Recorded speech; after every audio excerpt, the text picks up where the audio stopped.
Super 60 இன்றைய நாளில் அறிய வேண்டிய அத்தனை செய்திகளையும் 60 நிமிடங்களில் தரும் விறுவிறுப்பான தொகுப்பு. பள்ளி மாணவர்களுக்கு ஆதார் தொடர்பான முக்கியமான அறிவிப்பை மத்திய அரசு வெளியிட்டுள்ளது. பள்ளிகளில் முகாம்களை அமைத்து மாணவர்களுக்கு நிலுவையில் உள்ள ஆதார் பயோமெட்ரிக் அப்டேட்களை செய்து முடிக்கும்படி இந்திய தனித்துவ அடையாள ஆணையம் அனைத்து மாநிலங்களுக்கும் உத்தரவிட்டுள்ளது. இந்திய தனித்துவ அடையாள ஆணையத்தின் தலைமை நிர்வாக அதிகாரி புவனேஷ்குமார் அனைத்து மாநில தலைமை செயலாளர்களுக்கும் கடிதம் எழுதியுள்ளார். அதில் பள்ளிகளில் பயின்று வரும் 5 மற்றும் 15 வயது மாணவர்களுக்கு பயோமெட்ரிக் விவரங்கள் கட்டாயமாக புதுப்பிக்கப்பட வேண்டும் என்று அறிவுறுத்தியுள்ளார். இதற்காக பள்ளிகளில் முகாம்களை ஏற்பாடு செய்யும்படி கேட்டுக் கொண்டுள்ளார். இந்திய தனித்துவ அடையாள ஆணையம் பள்ளிக்கல்வித்துறையுடன் சேர்ந்து ஒருங்கிணைந்த மாவட்ட கல்வி தகவல் அமைப்பு பிளஸ் என்ற இணையதளத்தை உருவாக்கியிருப்பதாகவும் இதன் மூலம் பயோமெட்ரிக் புதுப்பிப்பு எளிதாக்கப்பட்டிருப்பதாகவும் அவர் தெரிவித்துள்ளார். ஆதாரில் உள்ள மாணவர்களின் பயோமெட்ரிக் தரவுகளின் நம்பகத்தன்மையை பராமரிப்பதற்கு இது முக்கியம் என்றும் கூறியுள்ள அவர் சுமார் 17 கோடி ஆதார் எண்களின் பயோமெட்ரிக் புதுப்பிப்பு நிலுவையில் இருப்பதாகவும் சுட்டிக்காட்டியுள்ளார். மாணவர்களின் பயோமெட்ரிக் விவரங்களை புதுப்பிக்காவிட்டால் பல்வேறு அரசு திட்டங்களின் கீழ் சலுகைகளை பெறுவதற்கும் நீட், JEE, QUT உள்ளிட்ட தேர்வுகளை எழுதுவதிலும் சிக்கலை ஏற்படுத்தும் என்றும் புவனேஷ்குமார் தெரிவித்துள்ளார். சரியான நேரத்தில் பயோமெட்ரிக் அப்டேட் செய்வதன் மூலம் கடைசி நேர பதற்றத்தை தவிர்க்கலாம் என்றும் புவனேஷ்குமார் கூறியுள்ளார். கடைகள் மற்றும் வணிக நிறுவனங்கள் 24 மணி நேரமும் திறந்திருக்க அனுமதி அளித்து அரசு பிறப்பித்த உத்தரவு குறித்து அனைத்து காவல் நிலையங்களுக்கும் தெரிவிக்குமாறு DGP மற்றும் சென்னை மாநகர காவல் ஆணையர் ஆகியோருக்கு உயர்நீதிமன்றம் உத்தரவிட்டுள்ளது. பொதுமக்களின் நலன் கருதி 10 அல்லது அதற்கு மேற்பட்ட ஊழியர்களை பணியமர்த்தியுள்ள கடைகள் மற்றும் வணிக நிறுவனங்கள் வாரத்தின் 7 நாட்களும் 24 மணி நேரமும் இயங்கும் வகையில் அனுமதி அளித்து தமிழ்நாடு அரசு உத்தரவிட்டிருந்தது. இந்த உத்தரவு கடந்த ஜூன் 4ஆம் தேதி முடிவடைந்த நிலையில் மேலும் 3 ஆண்டுகளுக்கு அனுமதியை நீட்டித்து அரசு உத்தரவிட்டது. 24 மணி நேரமும் கடைகள், வர்த்தக நிறுவனங்கள் திறந்திருக்க அனுமதி அளித்த அரசு உத்தரவை மீறி இரவு நேரங்களில் கடைகளை மூடும்படி காவல்துறை மிரட்டுவதாக உயர்நீதிமன்றத்தில் டெல்லியை தலைமையிடமாக கொண்டு செயல்படும் தேசிய ஹோட்டல்கள் சங்கம் சார்பில் மனு தாக்கல் செய்யப்பட்டது. இந்த வழக்கை விசாரித்த நீதிபதி சதீஷ்குமார் கடைகள் மற்றும் வணிக நிறுவனங்கள் 24 மணி நேரமும் திறந்திருக்க அனுமதி அளித்து அரசு பிறப்பித்த உத்தரவு குறித்து அனைத்து காவல் நிலையங்களுக்கும் தெரிவிக்குமாறு DGP மற்றும் சென்னை மாநகர காவல் ஆணையர் ஆகியோருக்கு உத்தரவிட்டார். மக்கள் தொகை கணக்கெடுப்புக்காக வரும் அக்டோபர் மற்றும் நவம்பர் மாதங்களில் ஒத்திகை பயிற்சி நடத்தப்படும் என்று மத்திய அரசு தெரிவித்துள்ளது. கடந்த 2011ஆம் ஆண்டு நாட்டின் 15வது மக்கள் தொகை கணக்கெடுப்பு நடத்தப்பட்ட நிலையில் 16வது மக்கள் தொகை கணக்கெடுப்பிற்கான அறிவிப்பு கடந்த ஜூன் 16ஆம் தேதி வெளியிடப்பட்டது. அதன்படி இமாச்சல பிரதேசம், உத்தராகண்ட், லடாக், ஜம்மு காஷ்மீர் உள்ளிட்ட பனிப்பிரதேசங்களில் அடுத்த ஆண்டு அக்டோபர் 1ஆம் தேதி முதல் சாதிவாரி கணக்கெடுப்புடன் மக்கள் தொகை கணக்கெடுப்பு மேற்கொள்ளப்படும் என்று கூறப்பட்டது. நாட்டின் பிற பகுதிகளில் 2027ஆம் ஆண்டு மார்ச் 1ஆம் தேதி முதல் கணக்கெடுப்பு நடத்தப்படும் என்று மத்திய அரசு அறிவித்தது. 2 கட்டங்களாகவும் முதன்முறையாக டிஜிட்டல் வழியிலும் கணக்கெடுப்பு நடத்தப்பட உள்ள நிலையில் வரும் அக்டோபர் மற்றும் நவம்பர் மாதங்களில் அதற்கான ஒத்திகை பயிற்சி நடத்தப்படும் என்று அறிவிக்கப்பட்டுள்ளது. ஒத்திகையின் போது முதல் கட்டங்களில் உள்ள கேள்விகள் மட்டுமே கேட்கப்படும் என்றும் செயலி மற்றும் பிரத்யேக இணையதளங்கள் முறையாக செயல்படுகிறதா என்பது பரிசோதிக்கப்படும் என்றும் கூறப்பட்டுள்ளது. இதற்கு அனைத்து மாநில அரசுகளும் தயார் நிலையில் இருக்க வேண்டும் என்றும் அதற்கான ஒத்துழைப்பு வழங்க வேண்டும் என்றும் மக்கள் தொகை கணக்கெடுப்பின் தலைமை ஆணையர் மிருத்யுஞ்சய் குமார் நாராயணன் தெரிவித்துள்ளார். உதகை அருகே உள்ள பந்தலூரில் கனமழை கொட்டி தீர்த்ததால் சாலைகள் வெள்ளக்காடாக மாறின.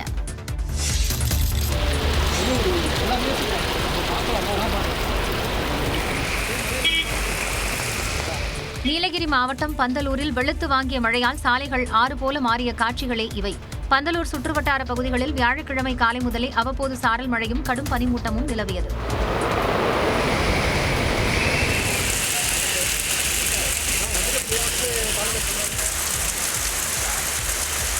இதையடுத்து பிற்பகலில் கொட்டி தீர்த்த மழையால் சாலைகள் வெள்ளக்காடாக மாறின.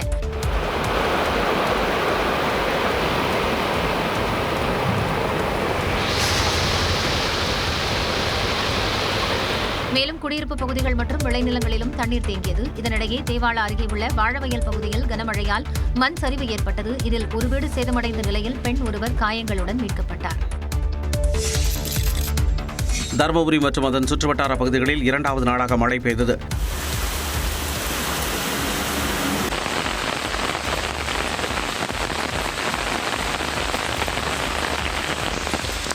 ஆட்டுக்காரன்பட்டி, நல்லம்பள்ளி, அதிகமான் கோட்டை, ஓட்டப்பட்டி, இலக்கியப்பட்டி உள்ளிட்ட பகுதிகளில் தொடர்ந்து மிதமான மழை பெய்து குளிர்ச்சியை கூட்டியதால் பொதுமக்கள் மகிழ்ச்சி அடைந்தனர்.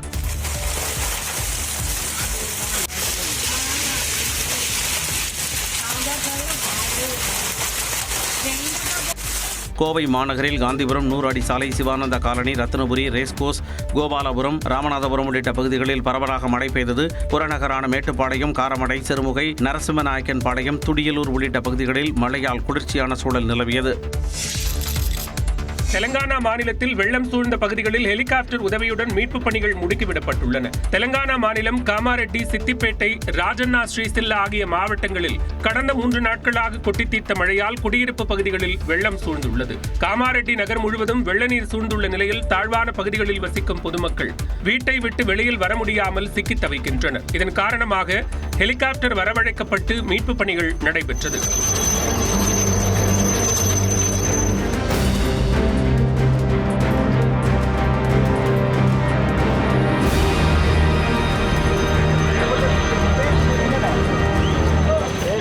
பகுதிகளில் வசிக்கும் மக்கள் முகாம்களுக்கு செல்ல தொடர்ந்து அரசு சார்பில் அறிவுறுத்தப்பட்டு வருகிறது.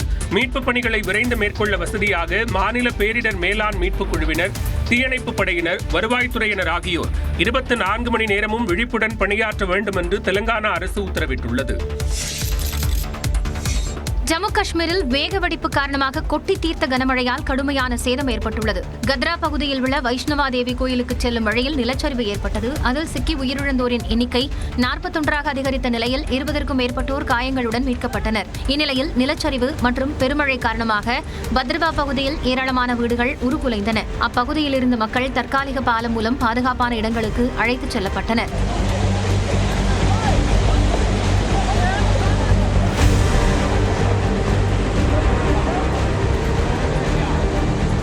இதேபோன்று ஜம்மு காஷ்மீரில் தாவி நதியோரம் அமைக்கப்பட்டிருந்த தடுப்புச் சுவர்கள் வெள்ளத்தில் அடித்துச் செல்லப்பட்டன.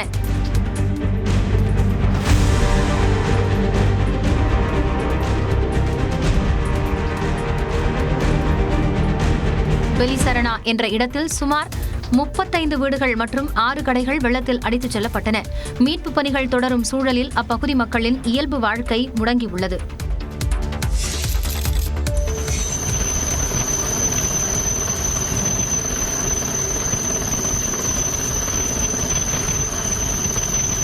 காஷ்மீர் மாநிலம் அக்னூரில் வெள்ளம் சூழ்ந்த பகுதியில் சிக்கித் தவித்த பாதுகாப்பு படை வீரர்கள் 27 பேர் ஹெலிகாப்டர் மூலம் மீட்கப்பட்ட காட்சிகள் தான் இவை.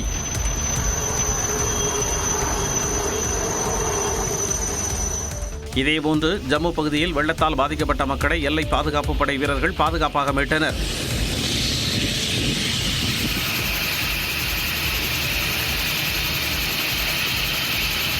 ஜம்மு ஸ்ரீநகர் தேசிய நெடுஞ்சாலை வெள்ளத்தால் சேதமடைந்ததால் அந்த வழித்தடத்தில் 2வது நாளாக வாகன போக்குவரத்து முடங்கியது. உதம்பூர் மாவட்டம் தரம்தல் பகுதியில் சாலையில் நிறுத்தி வைக்கப்பட்டிருந்த கனரக லாரி மற்றும் 2 கார்கள் வெள்ளத்தில் அடித்துச் செல்லப்பட்டன. உதம்பூர் கத்ரா வழித்தடத்தின் தண்டவாளம் சேதமடைந்ததால் ரயில் போக்குவரத்து தற்காலிகமாக நிறுத்தப்பட்டது.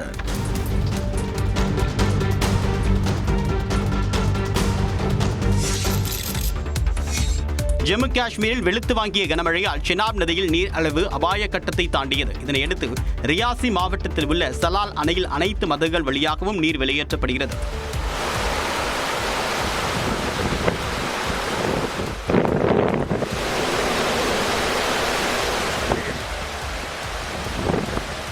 கர்நாடக மாநிலம் பீதர் மாவட்டத்தில் கனமழை பெய்தது. இதனால் மஞ்சிரா ஆற்றில் வெள்ளப்பெருக்கு ஏற்பட்டுள்ளது.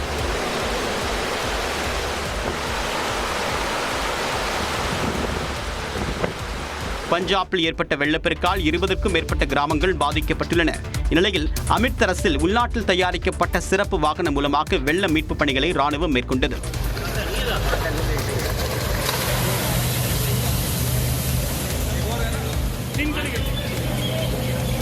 ATOR எனப்படக்கூடிய நீர் மற்றும் நிலத்திலும் செல்லக்கூடிய இந்த வாகனத்தின் மூலமாக வெள்ளத்திற்குள் சென்று ராணுவ வீரர்கள் மீட்பு பணியை மேற்கொண்டனர்.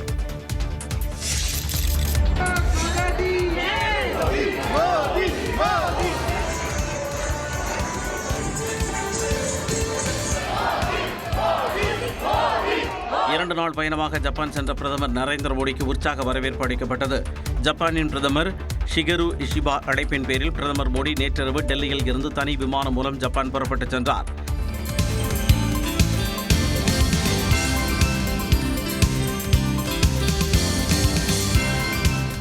இன்றும் நாளையும் ஜப்பானில் பல்வேறு நிகழ்ச்சிகளில் பங்கேற்கும் பிரதமர் மோடி அந்நாட்டு பிரதமர் ஷிகிரு இஷிபாவுடன் பேச்சுவார்த்தையில் ஈடுபட உள்ளார். வர்த்தகம், முதலீடு, தொழில்நுட்பம், பாதுகாப்பு, செமிகண்டக்டர், செயற்கை நுண்ணறிவு உள்ளிட்ட துறைகளில் இந்தியா ஜப்பான் இடையேயான ஒத்துழைப்பு தொடர்பாக இதில் ஆலோசிக்கப்பட உள்ளது. ஜப்பான் பயணத்தை முடித்துக் கொண்டு சீனா செல்லும் பிரதமர் மோடி அந்நாட்டின் தியான்ஜின் நகரில் வரும் ஞாயிற்றுக்கிழமை மற்றும் திங்கட்கிழமை நடக்கும் ஷாங்காய் ஒத்துழைப்பு அமைப்பின் உச்சி மாநாட்டில் கலந்து கொண்டு உரையாற்றுகிறார்.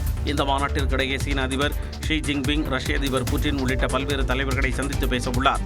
இது தொடர்பாக பிரதமர் அலுவலகம் வெளியிட்டுள்ள அறிக்கையில் ஜப்பான் மற்றும் சீனா நாடுகளுக்கான பிரதமர் மோடியின் பயணம் இந்திய நலன்களை மேம்படுத்துவதை நோக்கமாக கொண்டுள்ளதாக தெரிவிக்கப்பட்டுள்ளது. கேரளாவில் மூளையை தின்னும் அமீபாவால் 19 பேர் பாதிக்கப்பட்டிருக்கும் நிலையில் தமிழ்நாட்டு மக்கள் அச்சப்பட வேண்டாம் என அமைச்சர் மா சுப்பிரமணியன் தெரிவித்துள்ளார். கேரளாவில் மூளையை தின்னும் அமீபாவால் மேலும் ஒருவர் பாதிக்கப்பட்டிருப்பது உறுதி செய்யப்பட்டது. கோழிக்கோடு அருகே உள்ள பந்திரன்காவு நகரைச் சேர்ந்த 43 வயதான பெண் காய்ச்சல் மற்றும் வாந்தி காரணமாக அரசு மருத்துவமனையில் அனுமதிக்கப்பட்டார். அவரை பரிசோதித்த மருத்துவர்கள் மூளையை தின்னும் அமீபாவால் பாதிக்கப்பட்டிருப்பதை உறுதி செய்தனர். இதன் மூலம் கேரளாவில் மூளையை தின்னும் அமீபாவால் பாதிக்கப்பட்டோர் எண்ணிக்கை 19ஆக அதிகரித்துள்ளது. கேரளாவில் கோழிக்கோடு, மூணாறு ஆகிய பகுதிகளில் தூய்மையற்ற நீர்நிலைகளில் குளித்தவர்களுக்கே இந்த பாதிப்பு ஏற்பட்டதாக கூறப்படுகிறது. சுத்தமான ஏரி, குளங்களில் குளிக்கும் போது மூக்கின் வழியே மூளைக்குள் நுழையும் அமீபா திசுக்களை அழித்தொழிக்கும். தலைவலி, காய்ச்சல், வாந்தியில் தொடங்கும் அறிகுறிகள் மயக்கம், கோமா நிலை வரை அழைத்துச் செல்லும் என்று மருத்துவர்கள் கூறுகின்றனர். உடலில் இந்த அமீபா வளரும் போது கழுத்து இறுக்கமாவது, சுற்றுப்புறங்களில் கவனம் இழப்பது ஆகியவை ஏற்படும் என்று கூறப்படுகிறது. இந்த அமீபா உடலுக்குள் நுழைந்த 18 நாட்களில் உயிரிழப்பும் ஏற்படலாம் என மருத்துவ வல்லுநர்கள் தெரிவித்துள்ளனர். கேரளாவில் கண்டறியப்பட்ட மூளையை தின்னும் அமீபா பாதிப்பால் பதற்றமடைய தேவையில்லை என்று கூறியுள்ள அமைச்சர் மா சுப்பிரமணியன் அசுத்தமான நீர்நிலைகளில் குளிக்க வேண்டாம் என்று அறிவுறுத்தியுள்ளார். சென்னை ராஜீவ்காந்தி அரசு மருத்துவமனையில் செய்தியாளர்களை சந்தித்த அமைச்சர் மா சுப்பிரமணியன் மூளையை தின்னும் அமீபா பாதிப்பு ஒரு தொற்று நோய் அல்ல என்றார். இப்போ இந்த கொரோனா மாதிரி இது தொற்று நோய், அவரை தொட்டாலே வந்துவிடும், அவர் மூச்சு காற்று பட்டாலே வந்துவிடும், அந்த மாதிரி இல்லைங்கிறது உறுதியாக இப்போ சம்பந்தப்பட்ட மருத்துவ வல்லுநர்களை 2 நாட்களாக கேட்டுக்கொண்டிருக்கிறோம். தொற்று நோய் அல்ல. அதனால இது பெரிய அளவில் பதட்டப்பட வேண்டிய அளவுக்கு பயம் இல்லை. மூளையை தின்னும் அமீபா பாதிப்பின் தடுப்பு நடவடிக்கைகள் குறித்தும் அமைச்சர் விவரித்தார். இருந்தாலும் தமிழ்நாட்டிலும் கூட அந்த மாதிரியான ஒரு மாசுபட்ட குளம், குட்டைகளில் அந்த குளிப்பதை தவிர்த்துக் கொள்வது நல்லது. நீண்ட நாட்களாக பராமரிக்காமல் உள்ள நீச்சல் குளங்களில் குளிக்க வேண்டாம் என்றும் அமைச்சர் மா சுப்பிரமணியன் அறிவுறுத்தினார். வரி உயர்வால் தொழிலாளர்களுக்கு ஏற்படும் பாதிப்புகளை மத்திய அரசு தடுக்க வேண்டும் என முதலமைச்சர் தெரிவித்துள்ளார். அமெரிக்காவின் வரி விதிப்பால் தமிழ்நாட்டின் வர்த்தகம் கடுமையாக பாதிக்கப்பட்டிருக்கும் நிலையில் மத்திய அரசு உரிய நடவடிக்கை எடுக்க வேண்டும் என முதலமைச்சர் மு க ஸ்டாலின் வலியுறுத்தியுள்ளார். இந்திய பொருட்கள் மீது அமெரிக்கா 50 விழுக்காடு வரி விதித்துள்ள நிலையில் தமிழ்நாட்டில் ஏற்றுமதி துறை கடுமையான பாதிப்பை சந்தித்துள்ளது. இது தொடர்பாக தனது எக்ஸ் பக்கத்தில் பதிவிட்டுள்ள அவர், அமெரிக்காவின் 50% வரி விதிப்பால் திருப்பூரில் மட்டும் ஜவுளித்துறையில் சுமார் 3000 கோடிக்கு வர்த்தக இழப்பு ஏற்பட்டிருப்பதாக குறிப்பிட்டுள்ளார். இதனால் ஆயிரக்கணக்கானோர் வேலை இழக்கும் அபாயத்தில் இருப்பதாகவும் முதலமைச்சர் தனது எக்ஸ் பக்கத்தில் பதிவிட்டுள்ளார். இது தொடர்பாக ஏற்கனவே பிரதமருக்கு தான் எழுதிய கடிதத்தை சுட்டிக்காட்டியுள்ள முதலமைச்சர் மு க ஸ்டாலின் மத்திய அரசு உடனடியாக இதில் தலையிட்டு தொழிற்சாலைகள் மற்றும் தொழிலாளர்களை பாதுகாக்க வேண்டும் என்று வலியுறுத்தியுள்ளார். பருத்திக்கான இறக்குமதி வரி விலக்கை மேலும் 3 மாதங்களுக்கு நீட்டித்து மத்திய அரசு உத்தரவிட்டுள்ளது. அதாவது ஏற்கனவே செப்டம்பர் 30ஆம் தேதி வரை வரி விலக்கு அறிவிக்கப்பட்டிருந்த நிலையில் அதனை டிசம்பர் 31ஆம் தேதி வரை நீட்டிப்பதாக மத்திய அரசு அறிவித்துள்ளது. இதனால் உற்பத்தி செலவு குறையும் என ஜவுளி உற்பத்தியாளர்கள் வரவேற்பு தெரிவித்துள்ளனர். திருப்பூரில் இருந்து ஏற்றுமதியாகக்கூடிய ஆடைகளுக்கு அமெரிக்காவில் விற்பனையாளர்கள் 35% தள்ளுபடி கோருவதாக ஏற்றுமதியாளர்கள் வருத்தம் தெரிவித்துள்ளனர். இந்திய பொருட்கள் மீது அமெரிக்கா 50% வரி விதித்திருப்பதால் திருப்பூரில் ஜவுளி ஏற்றுமதி கடுமையாக பாதிக்கப்பட்டுள்ளது. வரி விதிப்பை சமாளிக்க கிறிஸ்துமஸ் பண்டிகையை ஒட்டி தயாராகக்கூடிய ஆடைகளுக்கு அமெரிக்க விற்பனையாளர்கள் 35% விலை குறைப்பை கோருவதாக திருப்பூர் ஏற்றுமதியாளர்கள் கூறியுள்ளனர். வேறு வழியின்றி பெரும் இழப்பை தவிர்க்க 25% தள்ளுபடிக்கு விற்பனை செய்ய ஒப்புக்கொண்டதாக ஏற்றுமதியாளர்கள் வருத்தத்துடன் தெரிவித்துள்ளனர். அவங்களுக்கு 50% டாரிஃப் போட்டாங்கன்னா இப்போ நம்ம கிட்ட அவங்க கேட்கறது 35% நம்ம டிஸ்கவுண்ட் கொடுங்கன்னு கேட்குறாங்க. Not possible, but still it's going on. இதோட எண்ட் எப்போ அப்படின்றது தெரியல. ஏன்னா இப்போ கிறிஸ்மஸ் வந்துச்சு, ஃபங்க்ஷன்ஸ் ஏகப்பட்ட பிராண்ட்ஸ் உள்ள இன்னோஸ் ஆகிற நேரம், நிறைய குவான்டிட்டிஸ் இன்னோஸ் ஆகிற நேரம். ஸோ இந்த டைம்ல it is a very big recession, பர்டிகுலராக ஃபார் தி US மார்க்கெட். அமெரிக்காவின் அதிகப்படியான வரி விதிப்பால் தொழிலாளர்கள் வேலை இழக்கக்கூடிய அபாயம் ஏற்பட்டுள்ளது. அமெரிக்காவின் வரி விதிப்பு எதிரொலியால் விழுப்புரம் மாவட்ட மரக்காணத்தில் 1000 கோடி ரூபாய் மதிப்பிலான இறால் குஞ்சுகள் தேக்கம் அடைந்திருப்பதாக உற்பத்தியாளர்கள் கவலை தெரிவித்துள்ளனர். மரக்காணத்தில் உற்பத்தி செய்யப்படக்கூடிய இறால் குஞ்சுகள் ஆந்திரா, ஒடிசா, மேற்கு வங்கம், கோவா உள்ளிட்ட மாநிலங்களுக்கு அனுப்பி வைக்கப்படுகின்றன. அங்கிருந்து அமெரிக்காவிற்கு ஏற்றுமதி செய்யப்பட்டு வந்த நிலையில் தற்போது கூடுதல் வரி விதிப்பால் இறால் குஞ்சுகளை வாங்க வடமாநில வியாபாரிகள் முன்வரவில்லை. இதனால் சுமார் 10,000 பேருக்கு வேலை இழப்பு ஏற்படும் என்றும் அஞ்சப்படுகிறது. ஏற்கனவே 3 பிளான்ட் வச்சிருக்கேன் சார். நான் இப்போ நான் 1 தான் நடத்திட்டு இருக்கேன். பை 2 இந்த பிரச்சனையினால நான் 2 க்ளோஸ் பண்ணி வச்சுருக்கேன். என்ன காரணம்னாக்கா நான் உற்பத்தி பண்ணுறது எங்களால் விற்க முடியாதனால எனக்கு மேலும் நஷ்டம் வருது. அதேபோல ராணிப்பேட்டை மாவட்டத்தில் தோல் மற்றும் காலணி தொழிற்சாலைகளில் 2000 கோடி ரூபாய் வரையிலான பொருட்கள் தேக்கம் அடைந்திருப்பதாக தொழில் முனைவோர் கவலை தெரிவித்துள்ளனர். நம்ம கம்பெனியை பொறுத்தவரையிலும் ஒரு 25 கோடி ரூபாய் லாஸ் ஆகுது. நம்ம சிப்காட் பகுதியிலேருந்து பார்த்தா ஒரு 300 கோடியிலேருந்து 500 கோடி ரூபாய் வரைக்கும் நமக்கு ஏற்றுமதியை தடை பண்ணி வச்சிருக்காங்க. ஆர்டர்ஸ் எல்லாம் ஹோல்ட் பண்ணி வச்சிருக்காங்க. ராணிப்பேட்டை சிப்காட் பகுதியில் ஆயிரக்கணக்கான தொழிலாளர்களின் வாழ்வாதாரம் கேள்விக்குறியாக உள்ளதாக தொழில் முனைவோர் தெரிவித்துள்ளனர்.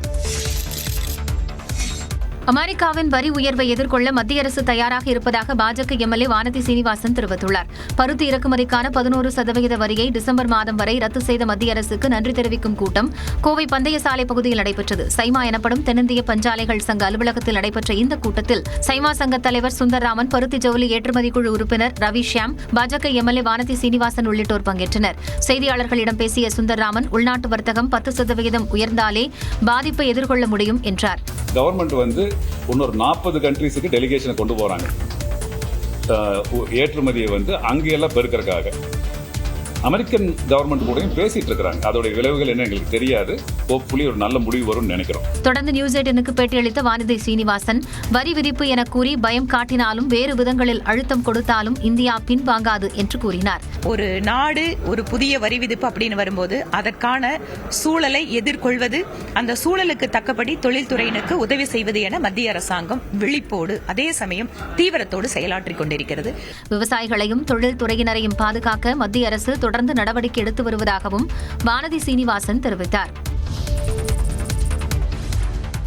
ஆம்பூர் கலவர வழக்கில் 22 பேருக்கு 3 ஆண்டுகள் முதல் 14 ஆண்டுகள் வரை சிறை தண்டனை விதித்த திருப்பத்தூர் மாவட்ட முதன்மை அமர்வு நீதிமன்றம் கலவரத்திற்கு தலைமை தாங்கிய முன்னாள் எம்எல்ஏ அஸ்லாம் பாஷாவின் சொத்துக்களை முடக்கவும் உத்தரவிட்டுள்ளது. கடந்த 2015ஆம் ஆண்டு வேலூர் மாவட்டம் குச்சிப்பாளையம் பகுதியைச் சேர்ந்த பழனி என்பவரின் மனைவி காணாமல் போனதாக புகார் எழுந்தது. இதுகுறித்து ஆம்பூரைச் சேர்ந்த ஷமீல் அகமது என்பவர் விசாரணைக்கு அழைத்துச் செல்லப்பட்ட நிலையில் உயிரிழந்தார். இவரது மரணத்திற்கு நீதி கேட்டு நடைபெற்ற மறியல் கலவரமாக மாறியது. இந்த வழக்கில் மொத்தம் 191 பேர் கைது செய்யப்பட்டனர். கடந்த 10 ஆண்டுகளாக திருப்பத்தூர் மாவட்ட முதன்மை அமர்வு நீதிமன்றத்தில் விசாரணை நடைபெற்று வந்த நிலையில் வியாழக்கிழமை தீர்ப்பு வழங்கப்பட்டது.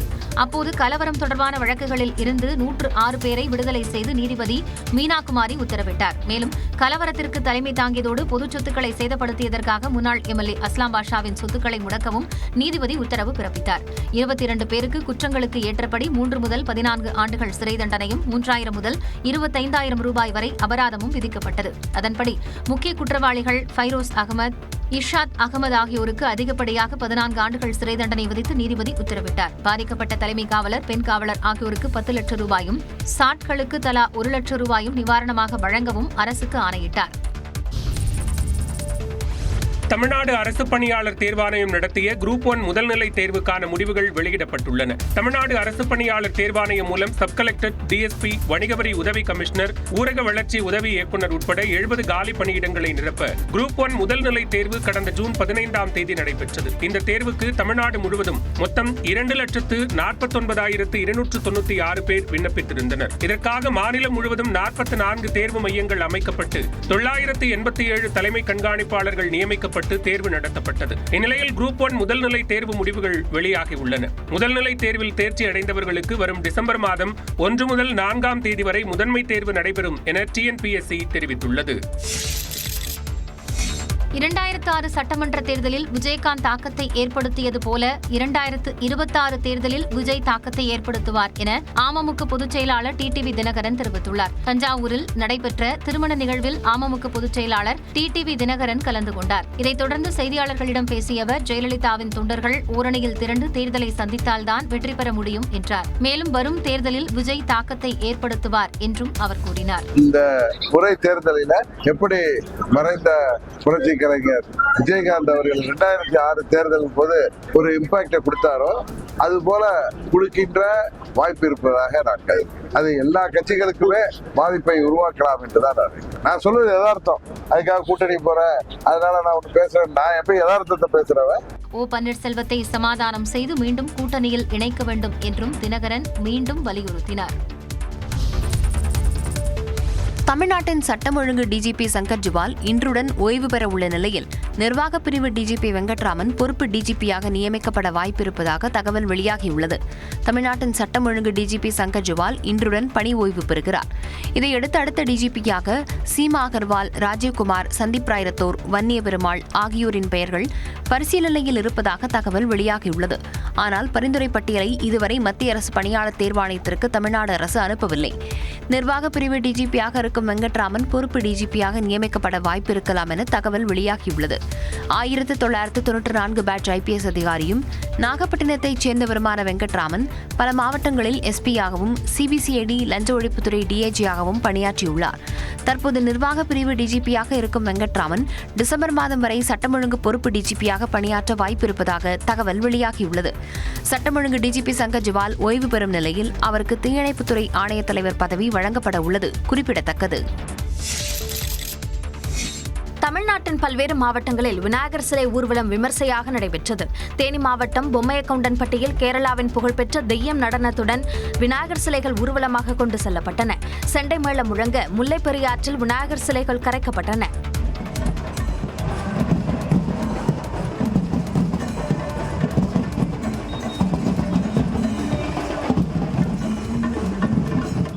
இதேபோன்று திருச்சி மாவட்டம் துவரங்குறிச்சியில் வான வேடிக்கையுடன் விநாயகர் சிலை ஊர்வலம் நடைபெற்றது.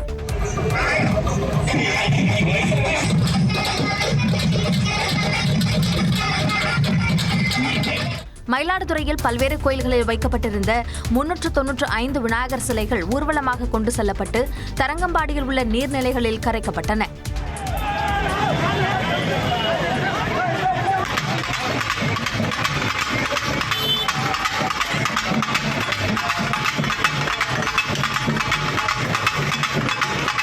தென்காசி மாவட்டம் செங்கோட்டையிலும் செண்டை மேளங்கள் முழங்க ஆட்டம் பாட்டத்துடன் விநாயகர் சிலைகள் ஊர்வலமாக கொண்டு செல்லப்பட்டு குண்டாற்றில் கரைக்கப்பட்டன.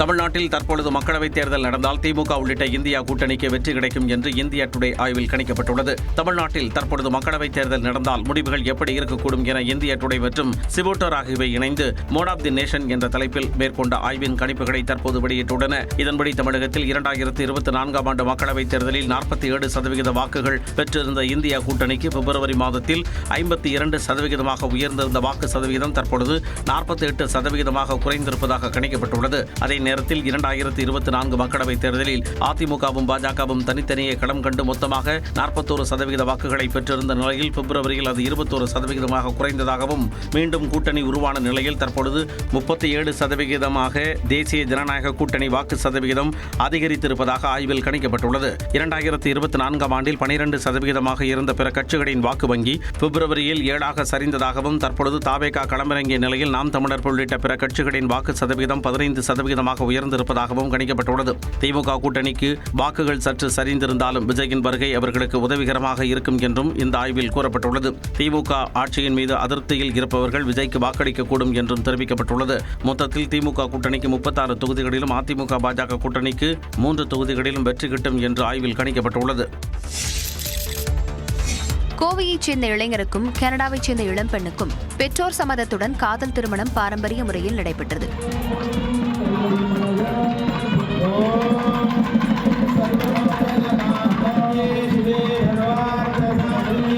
கோவை நவ இந்தியா பகுதியைச் சேர்ந்த கௌதம் கனடாவில் கல்லூரியில் சேர்ந்து படித்த சாரா என்பவரை காதலித்துள்ளார். கடந்த 2019 ஆண்டு கல்லூரி பட்டமளிப்பு விழா நிகழ்ச்சியில் பங்கேற்ற தங்களது பெற்றோர்களிடம் இருவரும் காதலிப்பதாக கூறி திருமணம் செய்து வைக்குமாறு கேட்டுள்ளனர். மேற்படிப்பு முடிந்த பிறகு திருமணம் செய்து வைப்பதாக பெற்றோர்கள் கூறியுள்ளனர். இதையடுத்து கௌதம் பட்ட மேற்படிப்பை முடித்து கனடாவில் உள்ள மென்பொருள் நிறுவனத்தில் பணியாற்றி வந்த நிலையில் இருவருக்கும் திருமணம் செய்து வைக்க பெற்றோர்கள் முன்வந்தனர். தமிழ் கலாச்சார முறைப்படி திருமணத்திற்கு பெண் வீட்டாரும் ஒப்புக்கொள்ள கோவையில் கொடிஷியா வளாகத்தில் திருமணம் நடைபெற்றது. திருப்பதி அருகே திருடர்கள் என தெரியாமல் உதவி செய்ய சென்றவர் செல்போனை பறிகொடுத்தார். திருப்பதி அருகே நடைபெற்ற செல்போன் திருட்டுச் சம்பவம் இப்படிலாமா திருடுவார்கள் என்ற கேள்வியை எழுப்பியதுடன் உதவி செய்வதை கூட உஷாராக செய்ய வேண்டும் என்ற எண்ணத்தையும் விதைத்துள்ளது.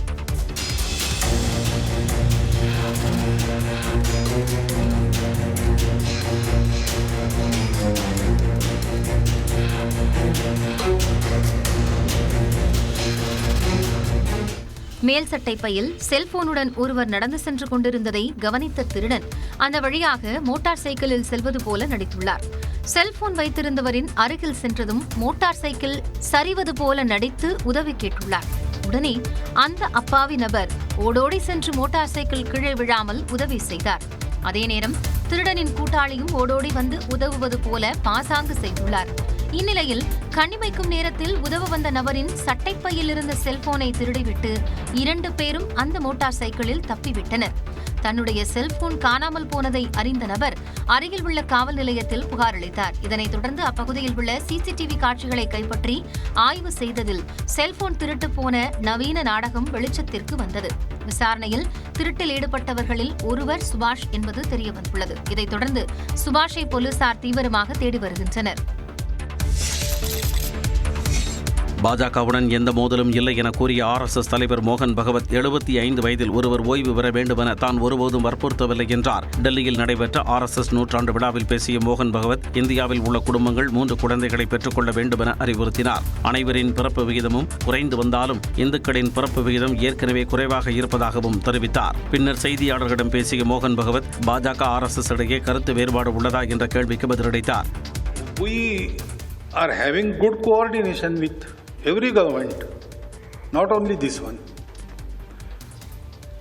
the state governments as well as central government. But there are systems which have some internal contradictions. You have to give them that independence. There is no quarrel anywhere. 75 வயதில் ஒருவர் ஓய்வு பெற வேண்டுமென தான் ஒருபோதும் வலியுறுத்தவில்லை எனவும் மொரோபந்த் கூற்றை மட்டும் தான் மேற்கோள் காட்டியதாகவும் கூறினார்.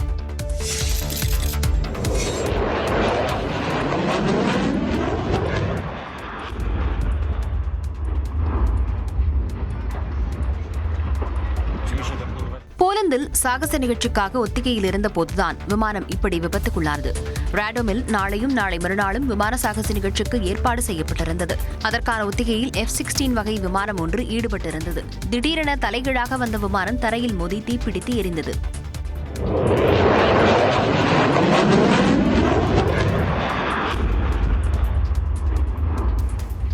இந்த விபத்தில் விமானத்தை இயக்கிய விமானி உயிரிழந்ததாக போலந்து ராணுவம் தெரிவித்துள்ளது. தரையிலிருந்த யாருக்கும் காயமில்லை என அறிவிக்கப்பட்டுள்ளது. இந்த விபத்தை அடுத்து 2 நாட்கள் நடக்கவிருந்த விமான சாகசம் ரத்து செய்யப்பட்டுள்ளது.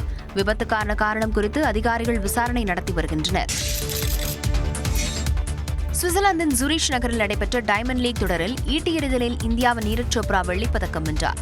டைமண்ட் லீக் போட்டிக்கான இறுதிச் சுற்று சுவிட்சர்லாந்தின் ஜூரிச் நகரில் நடந்தது. இதில் ஈட்டி எறிதல் பிரிவில் முதலில் களம் கண்ட ஜெர்மனி வீரர் ஜூலியன் வெபர் தனது முதல் முயற்சியில் 91.37 மீட்டரும், இரண்டாவது முயற்சியில் 91.51 மீட்டர் தூரமும் எறிந்து முன்னிலை பெற்றார். நீரஜ் தனது முதல் முயற்சியில் 84.35 மீட்டரும், இரண்டாவது முயற்சியில் 82 மீட்டர் தூரமும் ஈட்டியை எறிந்து 2ஆம் இடத்திற்கு வந்தார். ட்ரினிடாட் அண்ட் டொபாகோ வீரர் கெஷான் வால்காட் 84.95 மீட்டர் தூரம் எறிந்ததால் நீரஜ் 3வது இடத்திற்கு பின்தங்கினார். அடுத்த 3 முயற்சிகளில் பவுல் செய்த நீரஜ் கடைசி முயற்சியில் 85.01 மீட்டர் தூரம் ஈட்டி எறிந்து 2வது இடம் பிடித்தார். ஜெர்மனியின் வெபர் முதலிடத்துடன் தங்கப்பதக்கத்தை தன்வசப்படுத்தினார். திருநெல்வேலி மனோன்மணியம் சுந்தரனார் பல்கலைக்கழகத்தில் மாணவர்களிடையே ஏற்பட்ட மோதல் தொடர்பாக காவல்துறையினர் விசாரணை நடத்தி வருகின்றனர். திருநெல்வேலி மனோன்மணியம் சுந்தரனார் பல்கலைக்கழகத்தில் மாணவர்களுக்கிடையே ஏற்பட்ட மோதலில் ஒருவருக்கு தலையில் காயம் ஏற்பட்டது. பல்கலைக்கழகத்தில் வரலாற்றுத்துறை 1ஆம் ஆண்டு மாணவர் ஆகாஷ் தனது இருசக்கர வாகனத்தை வாகன நிறுத்துமிடத்தில் நிறுத்தாமல் கேண்டீன் அருகே நிறுத்தியதாக கூறப்படுகிறது. இதனால் வாகனத்தை எடுத்துச் செல்லுமாறு வரலாற்றுத்துறை 2ஆம் ஆண்டு மாணவர்கள் சிலர் ஆகாஷை அதட்டியுள்ளனர். அப்போது அவருக்கு ஆதரவாக அதே துறையின் வேறு சில மாணவர்கள் வந்ததால் இருதரப்பிற்கும் இடையே வாக்குவாதம் ஏற்பட்டு மோதலானது. இதில் லட்சுமி நாராயணன் என்பவருக்கு தலையில் காயம் ஏற்பட்டது. அவருக்கு நெல்லை அரசு மருத்துவமனையில் சிகிச்சை அளிக்கப்பட்டது. அவன் பைக்கில் உள்ள வரான் அப்படிங்கன்னு நீ எப்படி உள்ள வரலாம் பைக்கில் எங்க முன்னாடி எப்படி எங்கள் முன்னாடி பைக் ஓட்டலாம், நீ என்னாலும் நீ எங்கள் முன்னாடி எப்படி பைக் ஓட்டலாம் அப்படின்னு அடித்தாங்க. சமுதாயத்தை பேர சொல்லி அடித்தாங்க. பல்கலைக்கழகத்தில் மாணவர்களுக்கு இடையேயான மோதலில் ஒருவர் காயமடைந்தது குறித்து பேட்டை காவல் நிலையத்தில் வழக்கு பதிவு செய்து காவல்துறையினர் விசாரணை நடத்தி வருகின்றனர். திருப்பத்தூரை பூர்வீகமாக கொண்ட ஒரே குடும்பத்தைச் சேர்ந்த 4 பேர் சத்தீஸ்கரில் ஏற்பட்ட வெள்ளத்தில் சிக்கி உயிரிழந்தது சோகத்தை ஏற்படுத்தியுள்ளது. திருப்பத்தூர் மாவட்டம் பாரண்டப்பள்ளி கிராமத்தைச் சேர்ந்த ராஜேஷ்குமார் சத்தீஸ்கரில் கட்டட பொறியாளராக பணியாற்றி வந்தார். இதனால் மனைவி பவித்ரா, 8 வயது மகள் சௌத்தியா, 6 வயது மகள் சௌமிகாவுடன் சத்தீஸ்கரிலேயே அவர் குடியேறிவிட்டார். இந்நிலையில் தமிழ்நாட்டில் உள்ள குடும்பத்தினர் திருப்பதி கோயிலுக்கு செல்லலாம் என்று ராஜேஷ்குமாரை அழைத்துள்ளனர். அதன்படி தனது மனைவி மகள்களுடன் ராஜேஷ்குமார் சொந்த ஊருக்கு புறப்பட்டார். அப்போது ராய்ப்பூரை அடுத்த டர்பந்தனா என்ற இடத்தில் ராஜேஷ்குமாரின் கார் வெள்ளத்தில் அடித்துச் செல்லப்பட்டது. கார் ஓட்டுநர் மட்டும் மரக்கிளையை பிடித்துக் கொண்டு உயிர் தப்பியதாக கூறப்படும் நிலையில் ராஜேஷ்குமார், அவரது மனைவி மற்றும் மகள்கள் உயிரிழந்தனர். நான் போல திருப்பதிக்குன்னு பையெல்லாம் வச்சுன்னு என் மகன் தண்ணி நின்னது வந்து போன் பண்ணுவான்னு நான் கருனேன். நானே மாசம் பண்ணிட்டேன் என் மகனை. ஐயோ, 4 பேருக்கு மூஞ்சில் அடிபட்டிருக்கு. இதில் ஏதாவது டவுட்டு, ஏதாவது எப்படி அவங்க இறந்தாங்கன்ற யாருக்கும் தெரியல. வந்த டிரைவர் வந்து தப்பிச்சு போயிட்டான்னு சொல்கிறாங்க. எங்கள் அண்ணா அண்ணி எப்படி இறந்தாங்கன்னு தெரியல. 2 பசங்க அவங்களே. 4 பேரின் உடல்களையும் சொந்த ஊரான பாரண்டப்பள்ளிக்கு கொண்டுவர ஏற்பாடு செய்யப்பட்டுள்ளது. எங்க தண்ணி ஐலாண்டுங்க, எங்க ஊர்ல நீங்க குளிக்க வந்தேன்னு வச்சுக்கோங்க, எங்க தண்ணிய பாருங்க, எங்க சர்பத்து மாதிரி இருக்குங்க, எங்க சர்பத்து மாதிரி இருக்கு, ரோஸ் மாலுக்கு பவண்டா செவனப்பு மாதிரி இருக்குங்க. இப்படி இணையத்தில் பிரபலமான கூமாப்பட்டி அருகே உள்ள புலவக்கல் பெரியார் அணையில் பூங்கா மேம்பாட்டு பணிகளுக்காக 10 கோடி ரூபாய் நிதி ஒதுக்கீடு செய்து தமிழ்நாடு அரசு அரசாணை வெளியிட்டுள்ளது. விருதுநகர் மாவட்டத்தின் முக்கிய சுற்றுலா தலங்களில் ஒன்றாக விளங்குகிறது பிளவக்கல் பெரியார் அணை. கடந்த ஆண்டு விருதுநகர் மாவட்டத்திற்கு பயணம் மேற்கொண்ட முதலமைச்சர் மு.க.ஸ்டாலின் பிளவக்கல் பெரியார் அணை பூங்கா மேம்படுத்தப்படும் என்று அறிவித்திருந்தார். இந்நிலையில் சுற்றுலா பயணிகளை மேலும் ஈர்க்கும் நோக்கில் பூங்கா மேம்பாட்டு பணிகளுக்காக 10 கோடி ரூபாயை தமிழ்நாடு அரசு ஒதுக்கீடு செய்துள்ளது. இந்த நிதியை கொண்டு சுற்றுலா பயணிகளின் பாதுகாப்பை உறுதி செய்யும் விதத்தில் காம்பவுண்ட் சுவர் அமைத்தல், சிசிடிவி பொருத்துதல் உள்ளிட்ட பணிகள் மேற்கொள்ளப்பட உள்ளன. மேலும் நுழைவு வாயில், கழிப்பறை வசதி, நடைபாதை, சாலை பணிகள், சிறுவர்கள் விளையாடும் இடம் போன்றவை மேம்படுத்தப்பட உள்ளதாக கூறப்பட்டுள்ளது. சேலத்தில் நல்ல பாம்பை பிடிக்க முற்பட்ட இளைஞரை பாம்பு கடித்ததால் சிகிச்சை பலனின்றி உயிரிழந்துள்ளார். சேலம் நிலவாரப்பட்டி பகுதியைச் சேர்ந்த 21 வயதான ராஜமுருகன் வெல்டிங் வேலை செய்து வந்துள்ளார். தந்தையை இழந்த ராஜமுருகன் உடல்நலம் பாதிக்கப்பட்ட தாயுடன் வசித்து வந்தார். இந்நிலையில் உடன் பழகிய நண்பர் வீட்டில் நல்ல பாம்பு புகுந்ததை அறிந்து பாம்பு பிடிப்பதற்காக அங்கு சென்றுள்ளார். நண்பர் வீட்டிற்கு சென்ற ராஜமுருகன் நல்ல பாம்பின் தலையில் கட்டையை வைத்து அழுத்தி பாம்பை பிடிக்க முயற்சித்ததாக கூறப்படுகிறது. அப்போது பாம்பு கை விரலில் கடித்துள்ளது. பின்னர் கை விரலில் துணியை கட்டிக்கொண்டு மீண்டும் பாம்பை பிடிக்க முயன்றதாக சொல்லப்படுகிறது. இந்நிலையில் வலி அதிகமானதால் ராஜமுருகன் சேலம் அரசு மருத்துவமனையின் தீவிர சிகிச்சை பிரிவில் அனுமதிக்கப்பட்டார். இருப்பினும் விஷம் உடல் முழுவதும் பரவியதால் சிகிச்சை பலனின்றி ராஜமுருகன் உயிரிழந்தார். அதிகபட்ச வெப்பநிலை இயல்பை விட 3 டிகிரி செல்சியஸ் அதிகமாக இருக்கும் என வானிலை ஆய்வு மையம் கணித்துள்ளது.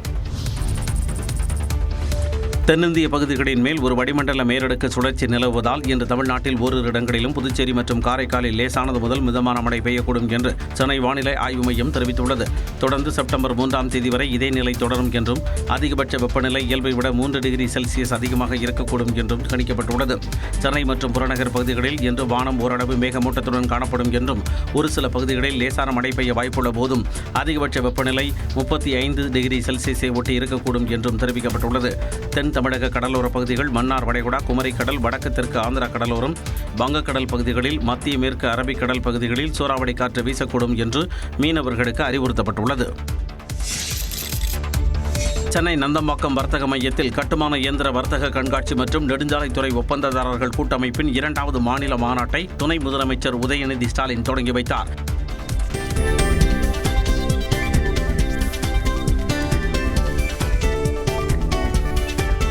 நிகழ்ச்சியில் பேசிய அமைச்சர் ஏ.வா.வேலு, சாலையில் சின்ன குழிகள் இருந்தாலும் நம்ம செயலி மூலம் சரி செய்து வருவதாக கூறினார். தொடர்ந்து பேசிய துணை முதலமைச்சர் உதயநிதி தனக்கும் நெடுஞ்சாலைத்துறைக்கும் உள்ள தொடர்பு குறித்து நகைச்சுவையாக குறிப்பிட்டார். மக்களுக்கு அறிமுகமான என்னுடைய முதல் படத்துடைய பெயரே ஒரு கல் ஒரு கண்ணாடி. பொதுப்பணித்துறைக்கும் இந்த தலைப்புக்கும் நெருங்கிய தொடர்பு உண்டு. இந்தியாவில் நெடுஞ்சாலைத்துறையின் முதன்மை மாநிலமாக தமிழ்நாடு இருப்பதால் வெளிநாட்டு நிறுவனங்கள் முதலீடு செய்வதாகவும் கூறினார். அதிமுக RSS கட்டுப்பாட்டில் சென்று விட்டதாக விசிக தலைவர் திருமாவளவன் விமர்சித்திருந்த நிலையில் அதிமுக தன்னுடைய கொள்கையில் இருந்து என்றும் வழுவாது என்று முன்னாள் அமைச்சர் செல்லூர் ராஜு விளக்கம் அளித்துள்ளார். மதுரையில் செய்தியாளர்களை சந்தித்தவர் தாங்கள் யாருக்கும் அடிமை இல்லை என்று கூறினார். அதிமுக கொள்கையிலிருந்து என்றைக்கும் வலுவாது என்பது அவருக்கும் தெரியும், எல்லாருக்குமே தெரியும். யாருடைய கொள்கையும் பின்பற்ற யாரும் எங்களுக்கு எஜமானம் இல்லை, நாங்கள் யாருக்கும் அடிமையும் இல்லை. நாங்களும் யாருக்கும் எஜமானம் இல்லை, யாருக்கும் அடிமை இல்லை. அதே சமயம் எம்ஜிஆர் தொடங்கிய அதிமுக அமித்ஷாவின் அதிமுகவாக மாறிவிட்டதாக காங்கிரஸ் MP மாணிக்கம் தாகூர் விமர்சித்துள்ளார். அதிமுக RSS ஒரு அங்கமாக மாறிவிட்டது என்பது மிக தெளிவாக தெரிகிறது. RSS பாஜகவை விட அமித்ஷா அதிமுகவை நம்புகிற காலமாக மாறிவிட்டது. இது அதிமுகவினர் விழித்துக் கொள்ள வேண்டிய நேரம் என்றும் மாணிக்கம் தாகூர் தெரிவித்தார். திருமாவளவன் திசை மாறி சென்று விட்டதாக செல்லூர் ராஜு விமர்சித்திருந்த நிலையில் சமூக நீதியின் பக்கம் இருப்பதாக திருமாவளவன் பதிலளித்துள்ளார்.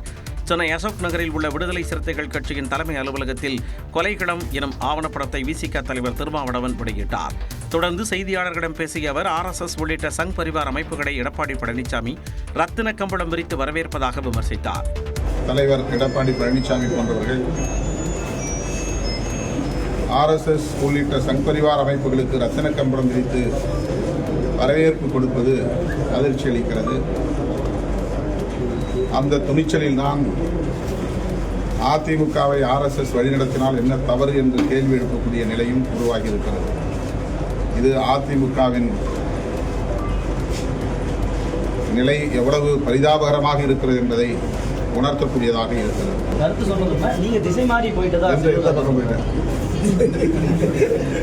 சமூக நீதி பக்கம் போயிட்டேன்.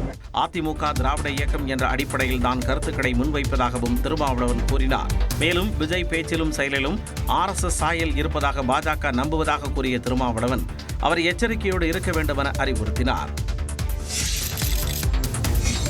பாஜக முன்னாள் தலைவர் அண்ணாமலைக்கு எதிராக சைதாப்பேட்டை நீதிமன்றத்தில் அவதூறு வழக்கு தொடர்ந்த திமுக பொருளாளர் TR பாலு நேரில் ஆஜராகி விளக்கம் அளித்தார். முன்னாள் பாஜக மாநில தலைவர் அண்ணாமலை 2023ஆம் ஆண்டு DMK ஃபைல்ஸ் என்ற பெயரில் திமுக பொருளாளரும் MPயுமான TR பாலு உள்ளிட்ட திமுகவினரின் சொத்து பட்டியலை வெளியிட்டார். இதையடுத்து TR பாலு சார்பில் 100 கோடி ரூபாய் நஷ்டஈடு கேட்டு அண்ணாமலைக்கு எதிராக சைதாப்பேட்டை குற்றவியல் நீதிமன்றத்தில் அவதூறு வழக்கு தொடரப்பட்டது. இந்நிலையில் திமுக பொருளாளர் TR பாலு காலை 11 மணி அளவில் சைதாப்பேட்டை நீதிமன்றத்தில் ஆஜராகி தனது தரப்பில் உள்ள ஆதாரங்களை வழங்கினார். இதனைத் தொடர்ந்து செய்தியாளர் சந்தித்த TR பாலு அண்ணாமலை கூறிய 21 நிறுவனங்களில் 18 நிறுவனங்கள் உண்மைக்கு புறம்பானது என்றார். 21 நிறுவனங்களில் 18 நிறுவனங்களுக்கும் எனக்கு எந்தவித தொடர்பும் கிடையாது. இருக்கின்ற 3 நிறுவனங்களும் ஏறத்தாழ பல ஆண்டுகளாக செயலற்று இருக்கின்றது. மக்களுக்கு என் மீது இருக்கின்ற மரியாதையும் மதிப்பையும் மாண்பையும் கிடைக்கின்ற அளவிற்கு அவர் செய்திகளை சொல்லி விளம்பரம் தேடியிருக்கிறார். இந்த வழக்கின் அடுத்த விசாரணை செப்டம்பர் 22ஆம் தேதிக்கு ஒத்திவைக்கப்பட்டுள்ளது. சென்னை ராஜீவ்காந்தி அரசு மருத்துவமனையில் சிகிச்சை பெற்று வரும் முதுபெரும் கம்யூனிஸ்ட் தலைவர் நல்லகண்ணுவின் உடல்நிலை சீராக உள்ளதாக மருத்துவத்துறை அமைச்சர் மா சுப்பிரமணியன் தெரிவித்தார். நல்லகண்ணவர்களை பரிசோதிக்கவிருக்கிறார். எனவே கூடுமானவரை எல்லா முயற்சிகளையும் மருத்துவ நிர்வாகம் இங்கே செய்து கொண்டிருக்கின்றது. மருத்துவர்களின் தீவிர கண்காணிப்பு இருந்து கொண்டிருக்கின்ற காரணத்தினால் தற்போது உடல்நிலையும் சீராகவும் இருந்து கொண்டிருக்கும். சுவாசம் விடுவதில் ஏற்பட்ட கோளாறு, அதுக்கு உடனடியாக செயற்கை சுவாசம் தந்து சடேஷனும் கொடுத்து இப்போ அவரை ட்ரீட்மெண்ட் கொடுத்துருக்காங்க. நல்லகண்ணு உடல்நிலை குறித்து மருத்துவர்களிடம் கேட்டறிந்த பின்னர் செய்தியாளர்களிடம் பேசிய கம்யூனிஸ்ட் கட்சியின் மாநில செயலாளர் முத்தரசன் நல்லகண்ணு உடல்நிலை படிப்படியாக முன்னேற்றமடைந்து வருவதாக கூறினார். முதல்வர் தலைமையிலான மருத்துவர்கள் தீவிரமான சிகிச்சை அளித்து வருகின்றார்கள். படிப்படியான நல்ல முன்னேற்றம் வருகிறது. நம்பிக்கையோடு இருக்கிறோம். நல்லகண்ணு உடல்நலம் பெற வேண்டி சத்தியமூர்த்தி பவனில் கூட்டு பிரார்த்தனை நடத்த இருப்பதாக காங்கிரஸ் மாநில தலைவர் செல்வ பெருந்தகை தெரிவித்தார். எந்தவித எதிர்பார்ப்பும் இல்லாமல் ஒரு 100 ஆண்டுகளாக உழைத்து வருகின்ற மாமனிதர், இந்த மாமனிதர் வென்று வருவார். குரலற்றவர்களின் குரலாக அவர் ஒலிப்பார் என்ற நம்பிக்கை எங்களுக்கு இருக்கிறது. தமிழ்நாட்டிற்கு நல்லகண்ணு தேவை என்றும் செல்வ பெருந்தகை கூறினார். விஜய் பேசுறது தப்பா யாரும் எனக்கு படலை. ஏன்னா அவர் நிஜமாவே நேரில் பார்க்கும்போது குட் மார்னிங் அங்கிள், வணக்கம் அங்கிள், எப்படி இருக்கீங்க அங்கிள் தான் சொல்லுவார். அதை இன்னைக்கு பப்ளிக்ல சொல்லியிருக்காரு. முதலமைச்சர் மு.க. ஸ்டாலினை தாவேக தலைவர் விஜய் அங்கிள் என குறிப்பிட்டு பேசியது குறித்த கேள்விக்கு இயக்குனர் கே.எஸ். ரவிக்குமார் அளித்த பதில்தான் இது. காஞ்சிபுரம் காந்தி சாலையில் தனியார் உணவகத்தை இயக்குனர் கே.எஸ். ரவிக்குமார் ரிப்பன் வெட்டி குத்துவிளக்கு ஏற்றி திறந்து வைத்தார். பின்னர் பேசிய அவர் முதலமைச்சர் மு.க. ஸ்டாலினை நானும் அங்கிள் என்றுதான் அழைப்பேன் என்று கூறினார். ஸ்டாலின் சார் அப்ப டெப்யூட்டி சிஎம்மா இருந்தாரு. அவர் படம் பார்ப்பாரு. நான் நிறைய தடவை மீட் பண்ணியிருக்கேன். அவங்க வீட்டுக்கு நிறைய தடவை போயிருக்கேன். நானே வணக்கம் அங்கிள் தான் சொல்லுவேன். ஆண்டி எப்படி இருக்கீங்கன்னு தான் சொல்லுவாங்க அவங்கள. அது தப்பான வார்த்தையே கிடையாது. படையப்பா திரைப்படம் 27 ஆண்டுகளுக்கு பிறகு ரீ-ரிலீஸ் செய்ய தயாராக உள்ளது என்றும் விரைவில் வெளியாகும் என்றும் அவர் கூறினார்.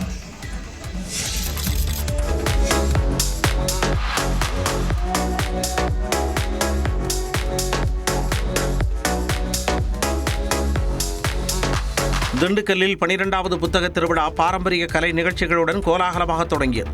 திண்டுக்கல்லில் மாவட்ட நிர்வாகம் மற்றும் இலக்கிய களம் அமைப்பு இணைந்து நடத்தும் 12வது புத்தக திருவிழாவை உயர்நீதிமன்ற மதுரை கிளை நீதிபதி விக்டோரியா கௌரி தொடங்கி வைத்தார்.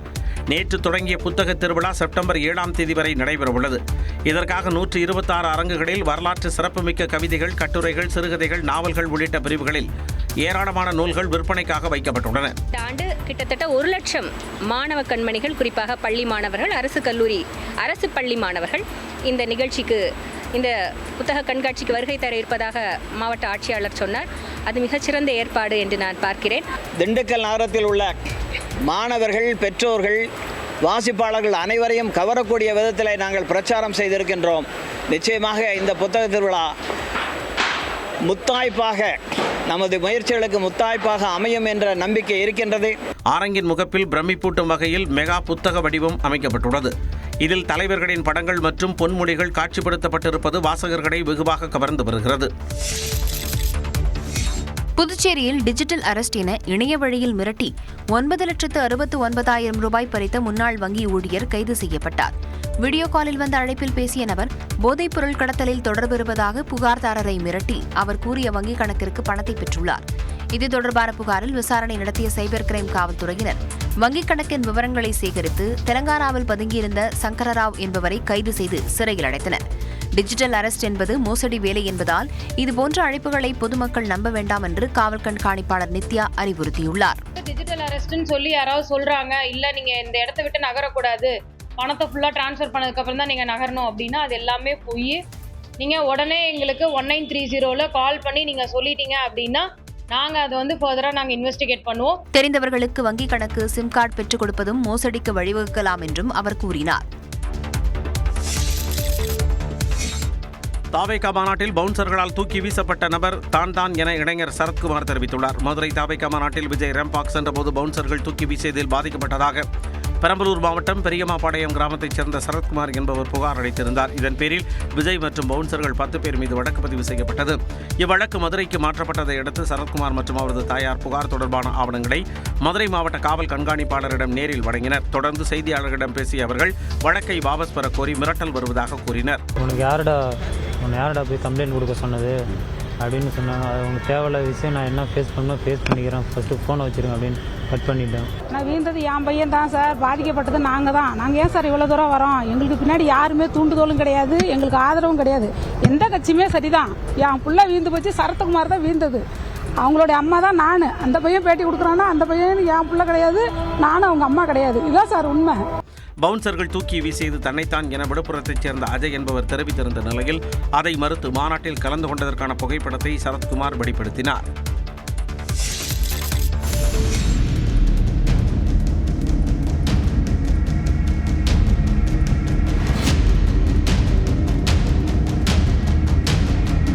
சிவகங்கையில் நடைபெற்ற மாட்டு வண்டி பந்தயத்தில் சாலை ஓரத்தில் சென்று கொண்டிருந்த பெண்ணை மாடு தூக்கி வீசும் அதிர்ச்சி காட்சிதான் இது. சிவகங்கை அருகே கொல்லங்குடியில் முத்துமாரியம்மன் கோவில் விழாவையொட்டி கடந்த செவ்வாய்க்கிழமை 62ஆம் ஆண்டாக இரட்டை மாட்டு வண்டி எல்கை பந்தயம் நடத்தப்பட்டது. சிவகங்கை காளையார்கோவில் சாலையில் இந்த பந்தயம் நடைபெற்ற போது சாலை ஓரத்தில் நடந்து சென்ற பெண்ணை மாடு முட்டி தூக்கி வீசியது. இந்த காட்சிகள் வெளியாகி அதிர்ச்சியை ஏற்படுத்திய நிலையில் புதன்கிழமையன்று நடைபெற்ற மாட்டு வண்டி பந்தயத்தின் போதும் சாலையில் சென்ற இருசக்கர வாகனத்தில் காளை மோதியதில் விபத்து ஏற்பட்டது தெரிய வந்தது. இதனால் வாகனத்தில் சென்றவர் படுகாயமடைந்த நிலையில் காளைக்கும் காயம் ஏற்பட்டது. சம்பவம் குறித்து காவலர்கள் வழக்கு பதிவு செய்து விசாரணை நடத்தியதில் அனுமதியின்றி மாட்டு வண்டி பந்தயம் நடத்தியது தெரிய வந்துள்ளது. ஆவடியில் அதிவேகமாக சென்ற சொகுசு கார் பைக் மீது மோதி விபத்தில் கணவன் மனைவி சம்பவ இடத்திலேயே பலியான சம்பவம் சோகத்தை ஏற்படுத்தியுள்ளது. திருவேற்காடு பகுதியை சேர்ந்த அறிவராசன் சௌமியா தம்பதியர் இருசக்கர வாகனத்தில் பயணித்தனர். வசந்தம் நகர் அருகே இவர்கள் வந்தபோது அந்த வழியாக கால்மார்க்ஸ் என்ற மருத்துவர் ஓட்டி வந்த கார் அவர்கள் மீது அதிவேகமாக மோதியது. இதில் பைக்கில் சென்ற தம்பதியர் தூக்கி வீசப்பட்டதில் படுகாயமடைந்து உயிரிழந்தனர்.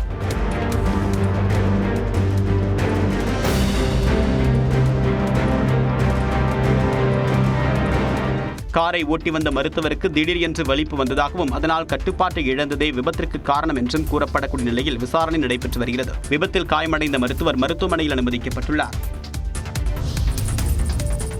தமிழ்நாட்டில் உள்ள பெரிய கோவில்களை பராமரிக்க தேவஸ்தானங்களை அமைப்பது குறித்து யோசிக்க வேண்டும் என்று இந்து சமய அறநிலையத்துறைக்கு உயர்நீதிமன்றம் அறிவுறுத்தியுள்ளது. திருவண்ணாமலை அருணாச்சலேஸ்வரர் கோவில் கோபுரம் முன்பு வணிக வளாகம் கட்ட அறநிலையத்துறை அனுமதி அளித்ததை எதிர்த்து சென்னை உயர்நீதிமன்றத்தில் பல்வேறு மனுக்கள் தாக்கல் செய்யப்பட்டிருந்தன. இந்த வழக்குகள் நீதிபதிகள் சுரேஷ்குமார் மற்றும் சவுந்தர் அடங்கிய சிறப்பு அமர்வில் விசாரணைக்கு வந்தன. அப்போது வணிக வளாகம் கட்டும் பணிகள் மேற்கொள்ளப்பட போவதில்லை என அறநிலையத்துறை ஏற்கனவே உத்தரவாதம் அளித்திருந்த நிலையில் ராஜகோபுரம் முன் பக்தர்களுக்கு வசதிகளை ஏற்படுத்துவது குறித்து மாற்றுத் திட்டம் சம்பந்தமாக அறிக்கை தாக்கல் செய்ய அவகாசம் வழங்க வேண்டும் என அறநிலையத்துறை தரப்பில் கோரிக்கை விடுக்கப்பட்டது. இதையேற்று 2 வாரங்கள் அவகாசம் வழங்கிய நீதிபதிகள் அருணாச்சலேஸ்வரர் கோவிலை விட்டு தொலைவில் அரசு புறம்போக்கு நிலங்கள் இருக்கிறதா என கண்டறிந்து தெரிவித்தால் அங்கு வணிக வளாகம் கட்டலாம் என்றனர். கோவிலுக்கு அருகில் கோவில் நிலமாக இருந்தாலும் சரி, அரசு புறம்போக்கு நிலமாக இருந்தாலும் சரி, எந்த கட்டுமானங்களும் மேற்கொள்ள அனுமதிக்க முடியாது என நீதிபதிகள் திட்டவட்டமாக மறுத்துவிட்டனர். மேலும் தமிழ்நாட்டில் உள்ள பெரிய கோவில்களை பராமரிப்பது, பக்தர்களுக்கு வசதிகள் ஏற்படுத்துவது போன்றவற்றுக்காக தேவஸ்தான அமைப்பது குறித்து யோசிக்க வேண்டிய தருணம் இது என இந்து சமய அறநிலையத்துறைக்கு அறிவுறுத்திய நீதிபதிகள் திருப்பதி கோயில் பராமரிப்பை உதாரணமாக சுட்டிக்காட்டினர். தொடர்ந்து இந்த வழக்குகளின் விசாரணையை நீதிபதிகள் செப்டம்பர் 11ஆம் தேதிக்கு தள்ளி வைத்தனர். தர்மஸ்தலா வழக்கில் கைதானவரிடம் விசாரணை தீவிரமடைந்துள்ளது. தர்மஸ்தலா வழக்கில் கைதான சின்னையா மீது 10 பிரிவுகளின் கீழ் வழக்கு பதியப்பட்டுள்ள நிலையில் மண்டை ஓட்டுடன் வந்தது குறித்தும் தனியே விசாரணை நடைபெற்று வருகிறது. கர்நாடக மாநிலம் தர்மஸ்தலாவில் 100க்கும் மேற்பட்ட பெண்கள் பாலியல் வன்கொடுமை செய்யப்பட்டு கொன்று புதைக்கப்பட்டதாக சர்ச்சை எழுந்தது. இந்த விவகாரம் தொடர்பாக புகார் அளித்திருந்த சின்னையா என்ற நபர் ஆதாரமாக மண்டை ஓடு ஒன்றையும் போலீசாரிடம் ஒப்படைத்தார். இது தொடர்பாக சிறப்பு புலனாய்வு குழு விசாரணை நடத்திய நிலையில் பொய்யான புகார் தந்ததாக சின்னையா கடந்த 18ஆம் தேதி கைது செய்யப்பட்டார். அவரிடம் நடத்தப்பட்ட விசாரணையில் வேறு ஒரு நபரிடம் இருந்து மண்டை ஓட்டை வாங்கி வந்து ஆதாரமாக சின்னையா கொடுத்தது தெரியவந்தது. இந்நிலையில் தர்மஸ்தலாவிலிருந்து மண்டை ஓடு எடுக்கப்பட்டதா அல்லது வேறு ஏதேனும் ஆய்வகத்திலிருந்து கொண்டுவரப்பட்டதா என விசாரணை தொடர்கிறது. இந்நிலையில் பொய்யான ஆதாரங்களை வழங்கியதாக சின்னையா மீது வெவ்வேறு பிரிவுகளின் கீழ் 10 வழக்குகள் பதிவு செய்யப்பட்டுள்ளன. பள்ளி வகுப்பறையில் மாணவர்கள் செல்போன் உள்ளிட்ட டிஜிட்டல் சாதனங்களை பயன்படுத்த தென்கொரிய அரசு தடை விதித்துள்ளது. தென்கொரியாவில் 99% மக்கள் இணையத்தை பயன்படுத்துவதாகவும் 98% பேரிடம் தனியாக செல்போன் இருப்பதாகவும் தரவுகள் தெரிவிக்கின்றன. குறிப்பாக பள்ளி மாணவர்கள் மத்தியிலும் செல்போன் பயன்பாடு அதிகரித்து வருவதாக அந்நாட்டு அரசு கவலை தெரிவித்திருந்தது. இந்நிலையில் பள்ளி வகுப்பறையில் செல்போன் உள்ளிட்ட டிஜிட்டல் சாதனங்களை பயன்படுத்த தடை விதிக்கும் மசோதா அந்நாட்டு நாடாளுமன்றத்தில் தாக்கல் செய்யப்பட்டது. 그러면 초중등 교육법 일부 개정 법률안 대안을 의결하도록 하겠습니다. மொத்தமுள்ள 163 உறுப்பினர்களில் 17 பேர் வாக்கெடுப்பில் பங்கேற்காத நிலையில் 115 பேர் மசோதாவிற்கு ஆதரவாகவும் 31 பேர் எதிராகவும் வாக்களித்தனர். இதனால் மசோதா வெற்றிகரமாக நிறைவேறியது. இதையடுத்து அடுத்த ஆண்டு மார்ச் மாதம் இந்த மசோதா நடைமுறைக்கு வரும் என அறிவிக்கப்பட்டது. ஆஸ்திரேலியாவில் சூரிய சக்தி மூலம் இயங்கும் கார்களுக்கான போட்டியில் நெதர்லாந்து சாம்பியன் பட்டம் வென்று அசத்தியது. 8வது உலக சோலார் கார் ரேஸ் ஆஸ்திரேலியாவில் நடைபெற்றது. கடந்த 24ஆம் தேதி தொடங்கிய போட்டியில் 18 நாடுகளைச் சேர்ந்த 34 அணிகள் பங்கேற்றன. ஒவ்வொரு அணியும் விதவிதமான வடிவங்களில் சோலார் கார்களை உருவாக்கியிருந்தனர். 3000 கிலோமீட்டர் தொலைவுக்கு நடந்த இந்த போட்டியில் நெதர்லாந்தின் ஃப்ரூனல் அணி முதல் இலக்கை எட்டி சாம்பியன் பட்டத்தை தட்டிச் சென்றது.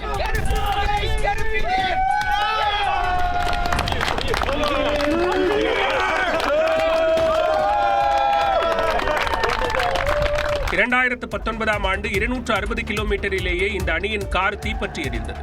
இந்த நிலையில் தற்போது வெற்றி பெற்றதால் அந்த அணியினர் ஒருவரை ஒருவர் கட்டி அணைத்து மகிழ்ச்சியை வெளிப்படுத்தினர்.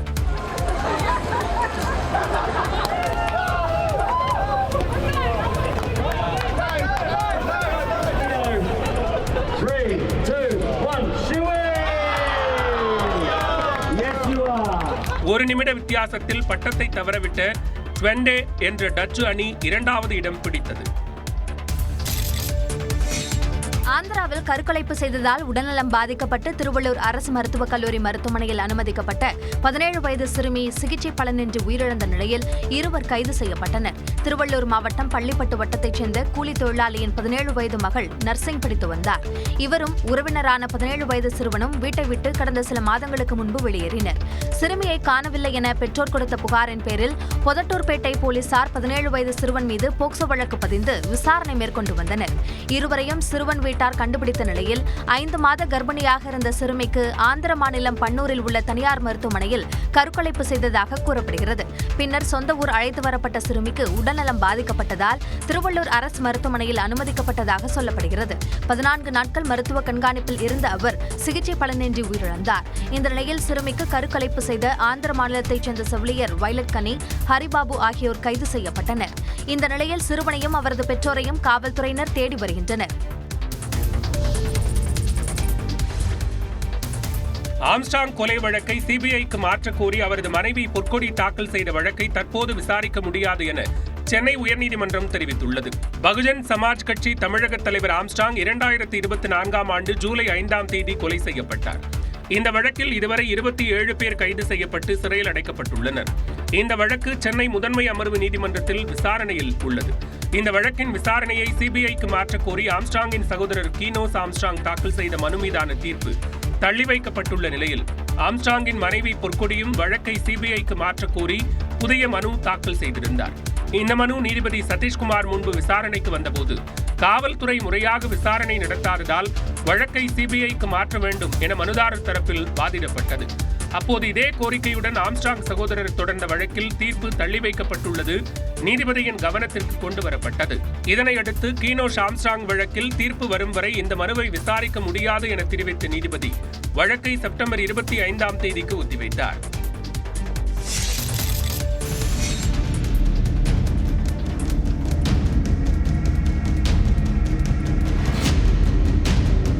புதுச்சேரியில் கார் மோதிய விபத்தில் பைக்கில் சென்றவர் ஆற்றில் தூக்கி வீசப்பட்ட அதிர்ச்சி காட்சிகள்தான் இது.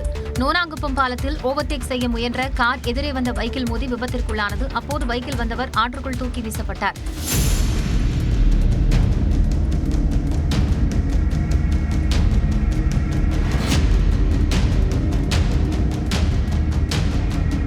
இதையடுத்து ஆற்றில் விழுந்த நபரை படகு மூலம் தேடும் பணி நடைபெற்றது. சுமார் அரை மணி நேர தேடுதலுக்கு பிறகு உயிரிழந்தவரின் உடல் மீட்கப்பட்டது. உயிரிழந்தவர் கடலூர் மாவட்டம் சிதம்பரத்தை அடுத்துள்ள மிட்லூர் கிராமத்தைச் சேர்ந்த 32 வயதான சந்தோஷ்குமார் என தெரியவந்துள்ளது. இவர் புதுச்சேரியில் தனியார் பேருந்து ஓட்டுநராக பணிபுரிந்து வந்தார். காலையில் பணிக்கு சென்றவர் பணியை முடித்துவிட்டு இருசக்கர வாகனத்தில் வீடு திரும்பிய போது இந்த கோர விபத்து ஏற்பட்டது. தமிழகத்தில் 7 IAS அதிகாரிகளை பணியிட மாற்றம் செய்து அரசு தலைமைச் செயலாளர் முருகானந்தன் உத்தரவு பிறப்பித்துள்ளார். அதன்படி மாநில தேர்தல் ஆணையத்தின் செயலாளராக வெங்கடபிரியா நியமிக்கப்பட்டுள்ளார். தேர்தல் ஆணையராக இருந்த பாலசுப்ரமணியன் பொது மற்றும் மறுவாழ்வுத்துறையின் கூடுதல் செயலாளராக மாற்றம் செய்யப்பட்டுள்ளார். இதேபோல் தூத்துக்குடி மாநகராட்சி ஆணையராக பிரியங்கா நியமிக்கப்பட்டுள்ளார். ஏற்கனவே இருந்த பனோத் முருகேந்தர் கூட்டுறவு, உணவு மற்றும் நுகர்வோர் பாதுகாப்புத்துறை துணை செயலாளராக மாற்றப்பட்டுள்ளார். திட்டம் மற்றும் வளர்ச்சித்துறை செயலாளராக சஜன் சிங்கும், சமூக நல இயக்குநராக சரண்யாவும் நியமிக்கப்பட்டுள்ளனர். தொழில் வளர்ச்சி நிறுவனத்தின் அலுவலராக ஸ்வேதா சுமன் நியமனம் செய்யப்பட்டுள்ளார்.